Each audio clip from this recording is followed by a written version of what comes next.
Bienvenidos a Saber Rural, este encuentro semanal en el que compartimos con ustedes todos los adelantos científicos y técnicos que le permiten a las distintas cadenas de valor seguir avanzando y mejorar. Y para comenzar este programa les proponemos conocer más sobre el manejo de los animales para poder mejorar su bienestar. El bienestar animal, que supone el cuidado de las especies como una actitud humana de conservación y respeto a la naturaleza, representa además un aspecto clave para el mejoramiento de la producción. Para alcanzar el bienestar de los animales, se deben contemplar pautas y cuidados que propicien la mejora de sus condiciones de vida en los sistemas intensivos como extensivos. El bienestar es que los animales estén lo mejor posible para producir más y en mejores condiciones sanitarias. Lo que uno haga con ellos sea en beneficio de todos, de una sola salud y de mayor producción.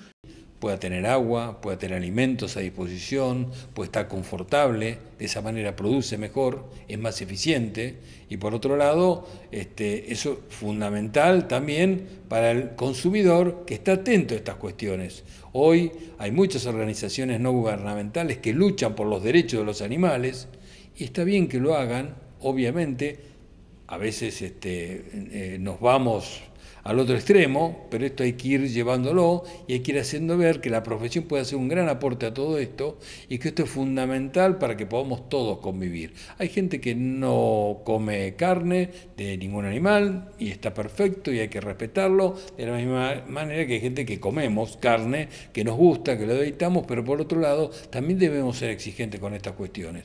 Los animales sufren y cuando un animal sufre produce menos. Cuando produce menos es ineficiente y el dueño del establecimiento, en definitiva, está perdiendo de ganar. Y obvio todo conspira. Supone un manejo diferente para que ese animal produzca lo más posible y responda a la sanidad lo mejor posible, que se enferme lo menos posible y si uno hace aplicaciones preventivas, tengan una mayor respuesta. Eso redunda en que uno, digamos, produce mucho menos gases, produce mayor respuesta, tiene menos animales improductivos en el campo, hace a que todos vivamos un poquito mejor. Dado que hay factores que atentan contra el bienestar, conocer la actitud de los animales permite actuar en consecuencia de las necesidades que el mismo manifiesta y de ese modo brindarle mejor calidad de vida. El ambiente influye muchísimo porque es una industria a cielo abierto. Entonces depende de sequías, de heladas, de fríos, de calores, de inundaciones y todo lo demás que no lo podemos manejar. Pero para eso sí tenemos cosas para hacer, que es el manejo, para evitar o para tratar de que ese animal sufra lo menos posible ese embate del medio ambiente, ¿tá? Bueno, está demostrado que si trabajamos sin gritos y con banderitas y sin perro, por ejemplo, los que hacemos inseminaciones a tiempo fijo tenemos mejores resultados, si se dejan los caballos afuera, digamos, hay muchas cosas que se pueden hacer y que se trabaja igual que antes por tradición se mantenían.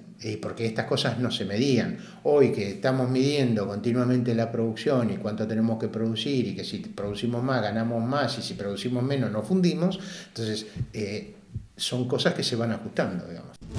Los problemas vinculados al bienestar animal se generan en los diferentes eslabones de la cadena de producción. Estos ocurren por el manejo inadecuado, como también por el uso de instalaciones y métodos de trabajo que generan estrés. Tenemos que tratar de que en los establecimientos, cuando vamos a trabajar, a hacer nuestras actividades, los animales sean tratados como animales, o sea, no animaladamente, sino como bien, digamos, sin gritos, sin perros, sin mordidas, sin palos largos, punzantes, ni hablar, como hemos visto en varios lados, palos con puntas y picaneando y todo lo demás. Yo ya, digamos, es muy raro hoy ver en las mangas, por ejemplo, picanas eléctricas, ¿tá? Prácticamente ya no existen. Yo estoy haciendo memoria en este momento, pero no sé, hace años que no veo una picana en el campo. digamos, trabajando en los corrales, que antes era normal. Lo único por ahora, y en algunos casos lo siguen manteniendo, son los transportistas, los camioneros, que para que suba el animal más rápido usan una picana. Pero si uno le dice, no, mirá, no los picañes, no hay ningún inconveniente. O sea, todos vamos tomando conciencia de que al animal lo tenemos que tratar mejor que antes. A partir de un enfoque integral de la salud pública, el bienestar de los animales demanda atención particular, por lo que el rol y las incumbencias de los veterinarios con una visión global resulta fundamental. Siempre estamos poniendo este tema en cuantas reuniones tenemos de veterinarios o jornadas que organizamos de capacitación, siempre está este tema. Y bueno, también a través de la página de Instagram, bajamos Facebook, todas las redes sociales, continuamente hay artículos al respecto. Y bueno, a la página, por ejemplo, puede acceder cualquier persona y ahí de todo, digamos, casi todos los temas sanitarios están dentro de la página y cualquier persona puede acceder, y por supuesto los veterinarios, obvio. El creciente intercambio mundial de alimentos ha profundizado el comercio, demandando cambios a los modelos productivos. Si bien los organismos públicos y el sector productivo buscan alternativas para velar por el bienestar animal, propiciando el estatus sanitario como factor de importancia, la problemática plantea desafíos. Seguir trabajando fuerte en esto y que todos tomemos conciencia. Ese es el desafío más grande, ¿no es cierto? O sea, que nosotros somos una población por ahí no muy numerosa, pero muy extendida. Entonces, y esto llega mucho a veces boca a boca. Y hay que también, hay un desafío muy grande que es vencer a la tradición. Que muchos nos oponemos a vencer a la tradición, en muchos aspectos. No solamente de bienestar animal, sino también de enfermedades y de usos y costumbres de consumos y un montón de cosas. Entonces, ese es un desafío bastante interesante.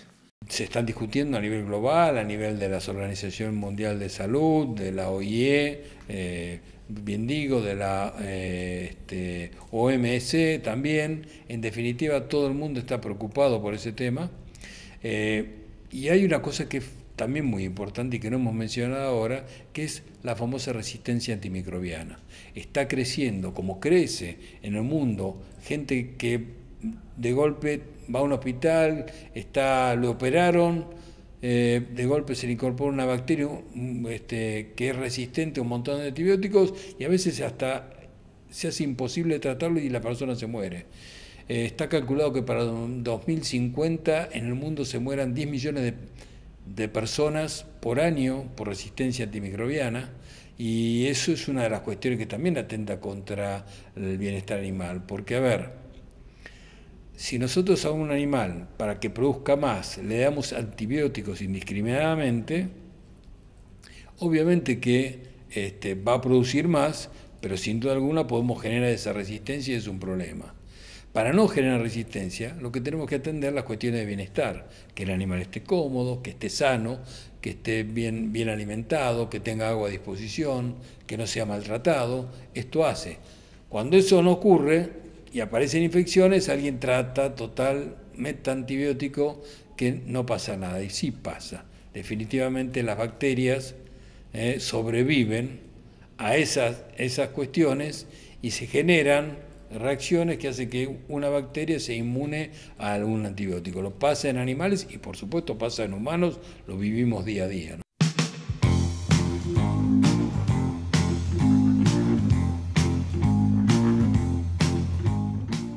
Después de ver cómo la eficiencia productiva está relacionada al bienestar de los animales, queremos agradecerle a los referentes del Colegio de Veterinarios de la provincia de Buenos Aires por su constante aporte en conocimientos.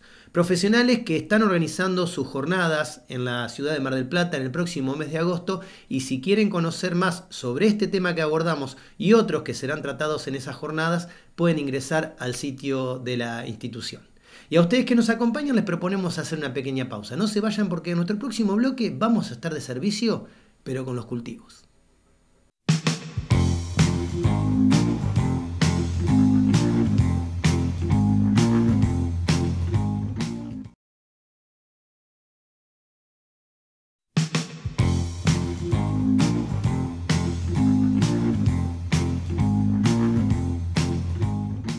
Los cultivos siempre han estado al servicio de la producción, pero en los últimos tiempos también se hace foco en que estén al servicio del ambiente. Es por eso que a través de una entrevista remota con un especialista les proponemos ver de qué manera. Entramos en tema y vamos a la nota. Los cultivos de cobertura o de servicio son cultivos sembrados con el objetivo de mejorar aspectos del suelo, o los cultivos que se realizan en la rotación con fines productivos. Son cultivos que no tienen como fin ser cosechados y brindan una amplia variedad de beneficios, destacándose por el grado de conservación y protección que le dan al suelo. También son una herramienta importante para el control de malezas, para una agricultura más sustentable. Los cultivos de servicio son esos cultivos que vamos a plantar o que están empezando a plantar los productores agropecuarios y las productoras agropecuarias y no tienen un fin de cosecha. Es decir, son cultivos que no se van a cosechar, sino que se ponen para para dar un servicio al productor o al ambiente, digamos, o a todos.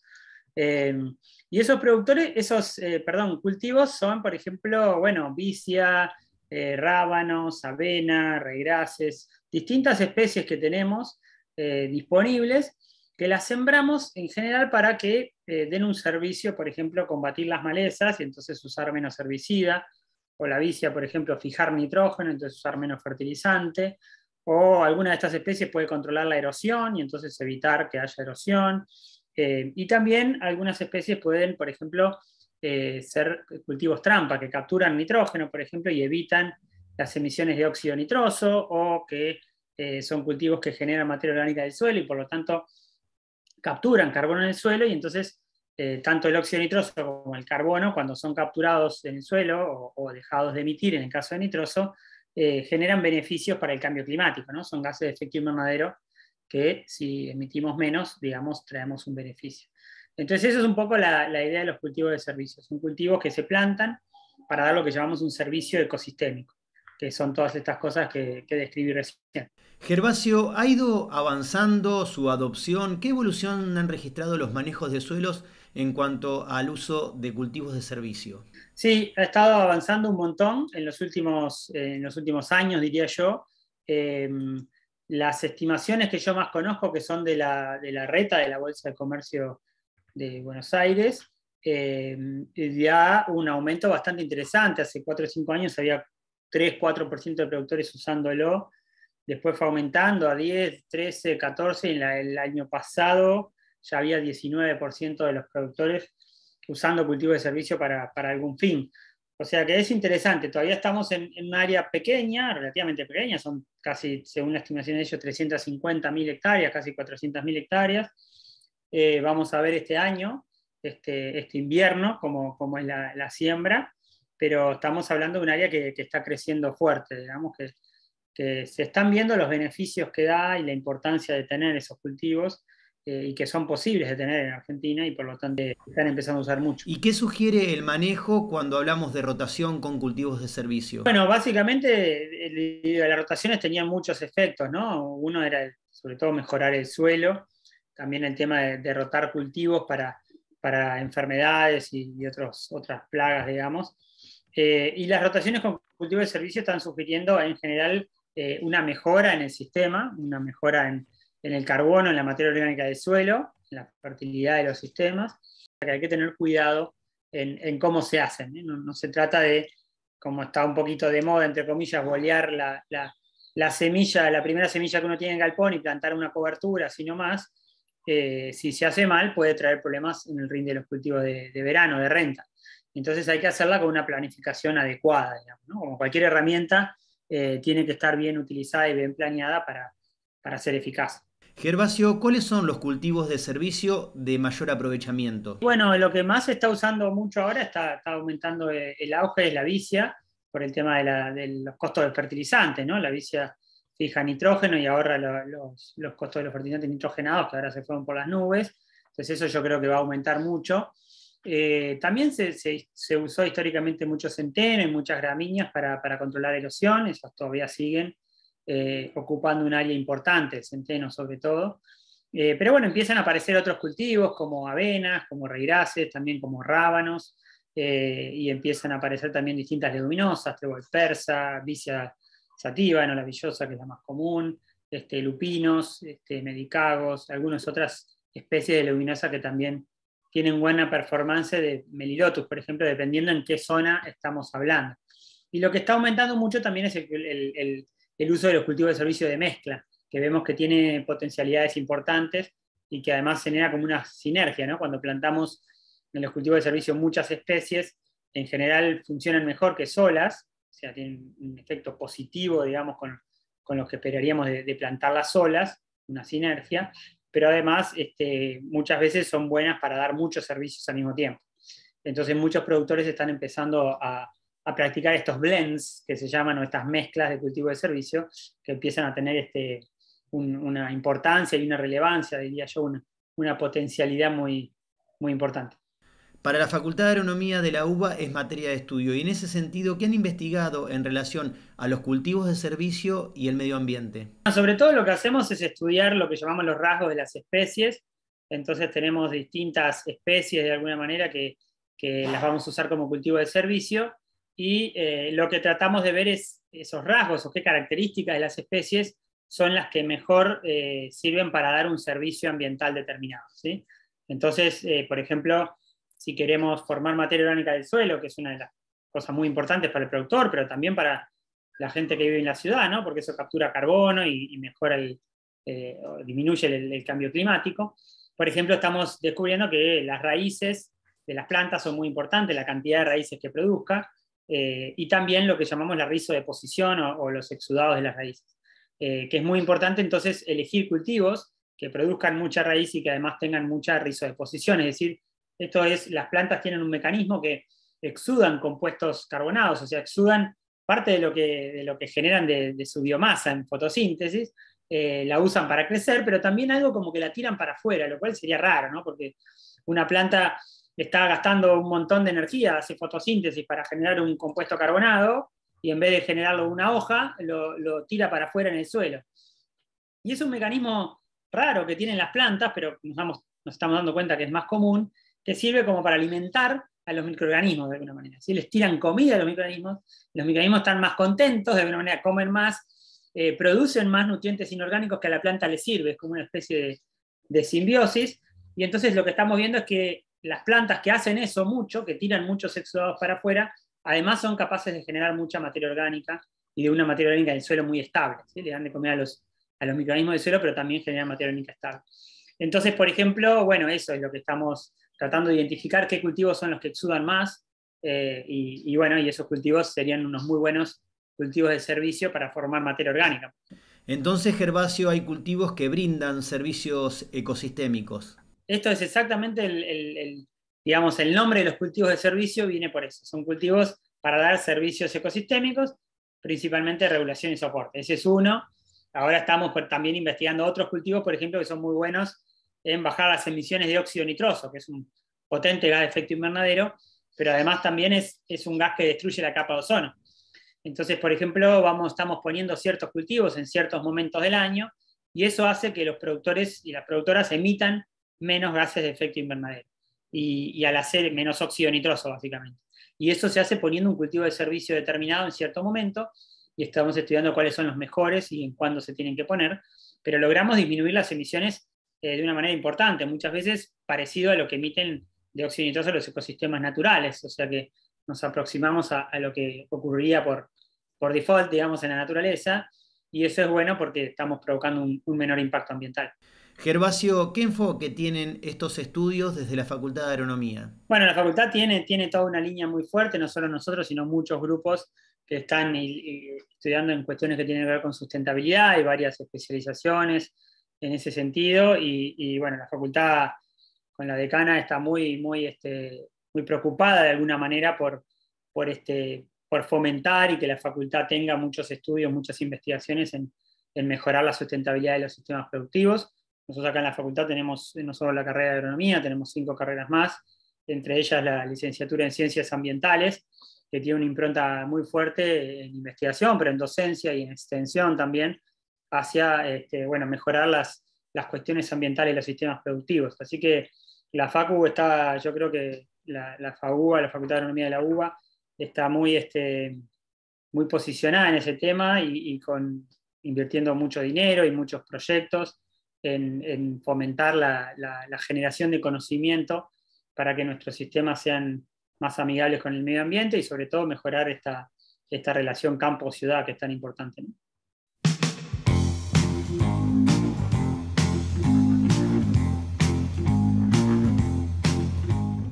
Les proponemos ahora hacer una breve pausa. No se vayan, que enseguida volvemos con mucho más Saber Rural.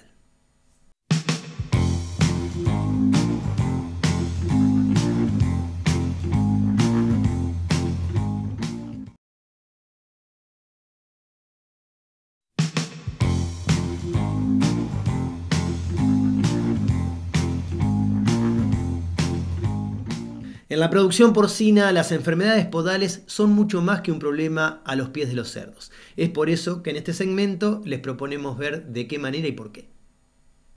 Las enfermedades podales en los cerdos son originadas por varios factores. Existen causas de tipo ambiental, nutricional, infeccioso y hereditario que predisponen en el animal su aparición, trayendo como resultado la claudicación. Las lesiones se desarrollan por motivos múltiples, ¿no? Están involucrados ahí el manejo, el ambiente, también la posibilidad de trauma que está asociado con la baja calidad de la queratina y también la relación que hay con la genética. Entonces, de la relación de estos tres puntos pueden desarrollarse distintas lesiones, de las cuales son 7 las más comunes de ocurrir, que son 3 en la porción plantar de los pies, que son el crecimiento del talón, la grieta en la línea blanca y también la grieta entre el talón y la suela. 2 lesiones que están en la pared, que son las grietas verticales y horizontales, y al final el sobrecrecimiento de la pezuña y el sobrecrecimiento o ausencia de la pezuña accesoria. Son las 7 lesiones más comunes. Identificar y diferenciar las lesiones que se producen en las pezuñas de los cerdos es fundamental para establecer medidas correctoras y evitar que estructuras más profundas de las extremidades se vean afectadas.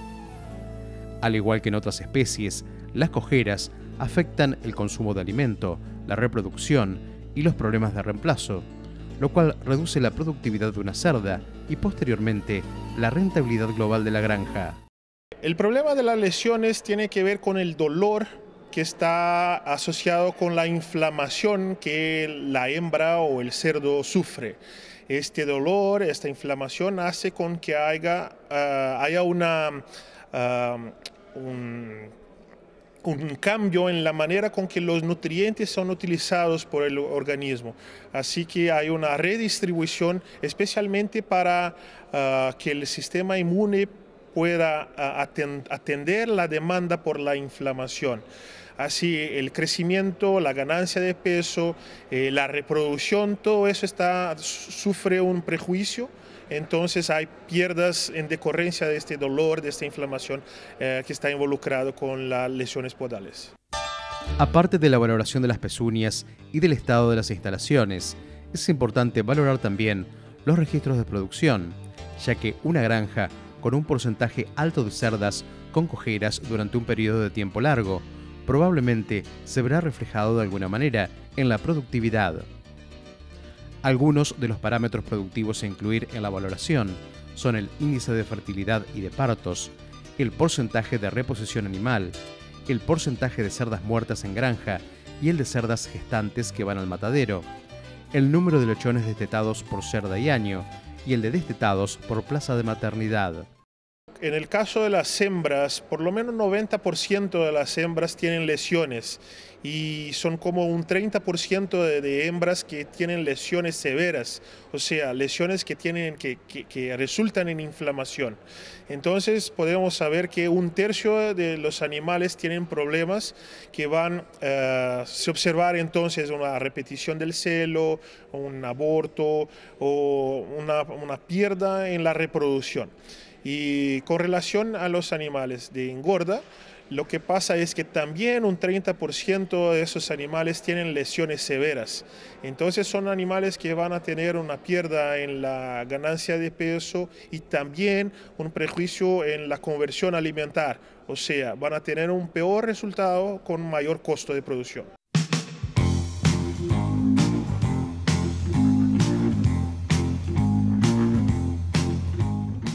Amigos del campo, de esta manera llegamos al final del programa.